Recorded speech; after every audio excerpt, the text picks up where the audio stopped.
तुमुल कोलाहल कलह में, इसका आज लेखक का पूरा परिचय करेंगे। एक चीज़ याद रखो मेरे भाई, आप जब पढ़ाई कर रहे हो तो एक चीज़ अपने दिमाग में रखो कि आपको पढ़ना है, आपको इतना पढ़ना है ना कि एक बेहतर नंबर आ जाए, माँ बाप का नाम रोशन हो जाए, और भी बहुत सारी चीज़ें आगे जाके। अब तो गवर्नमेंट जॉब इतनी आ गई हैं, इतने अच्छे अच्छे अपॉर्चुनिटी आ गई है पढ़े लिखे बच्चों को कि सेटल लाइफ करने का मौका है। तो यार पढ़ने का जो जज्बा है अभी से रहेगा तब ना।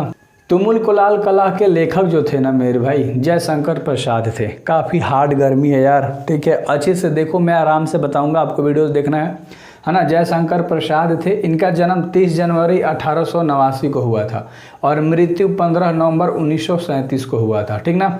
जन्म और मृत्यु आपको अच्छे से याद हो गया होगा। जन्म स्थान की बात करते हैं तो वाराणसी उत्तर प्रदेश। कहाँ पर? उत्तर प्रदेश के अंदर बनारस में इनका जन्म हुआ था। तो वाराणसी ऑप्शन में देता है, तो जैसे ऑप्शन में देता है एग्जाम में वैसे मैंने लिख रखा है। हर चीज़ को काफ़ी डिटेल में बताऊंगा तो आपको जन्म स्थान भी याद हो गया होगा। आगे हम लोग करेंगे मेरे भाई पिता का नाम था बेनी प्रसाद साहू। क्या नाम था? बेनी प्रसाद साहू। अरे आराम से देखो मेरे भाई, कोई हड़बड़ी नहीं है, तुम सबको पढ़ना है यार, ठीक है। देखो ये जो मस्ती मजाक वाली चीज़ें हैं ना, वो तो अपनी जगह पे सही है, बट पढ़ाई अपनी जगह पे सही है। पितामह की बात करते हैं तो शिवरत्न साहू, सुंघनी साहू के नाम से ये विख्यात थे। किसके नाम से? सुंघनी साहब के, जो पितामह थे इनके, ठीक ना। चलो शिक्षा के बारे में अगर हम लोग बात करें, किसके बारे में? शिक्षा के बारे में, तो 8वीं तक इन्होंने पढ़ाई करी थी। इनकी शिक्षा की व्यवस्था घर पर ही की गई थी। कब तक? 8वीं क्लास तक, है ना। घर पे ही इन्होंने पढ़ाई करी थी। कौन क्लास तक? 8वीं क्लास, 8 क्लास तक, यानी कि 8th क्लास तक इन्होंने घर पे शिक्षा ली थी। भाई का नाम था शंभू रतन, है ना, जो कि ज्येष्ठ भ्राता थे, यानी कि बड़े भ्राता, बड़े भाई थे। कौन थे? बड़े भाई थे शंभू रतन, ठीक ना। तो मेरे भाई उम्मीद करता हूँ इतना अच्छे से आपको याद हो गया होगा। जब याद नहीं होता तो आप ट्राई करो कि इस वीडियोस को 2 बार देख लो, क्या दिक्कत है बताओ। 12 वर्ष की अवस्था में पितृविहीन, 2 वर्ष बाद माता की मृत्यु। यानी जब ये मेरे भाई ध्यान से देखो, जब 12 साल के थे तो पिताजी चल बसे, और उसके 2 साल बाद जब ये 14 साल के हुए तो इनकी मृत्यु, मतलब मम्मी की मृत्यु हो गई।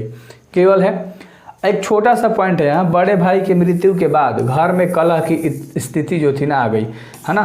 तो अतिथि नहीं, स्थिति मेरे भाई, ठीक है। क्या आ गई? स्थिति आ गई, कलह की स्थिति आ गई, खराब होने लगा सब चीज़, है ना, बोल सकते हो। जिसमें उन्होंने बहुत ही संघर्ष किया, यानी गरीबी घेर लिया, पीड़ा घेर लिया, संकट घेर लिया, तो इन्हें बहुत मेहनत करना पड़ा।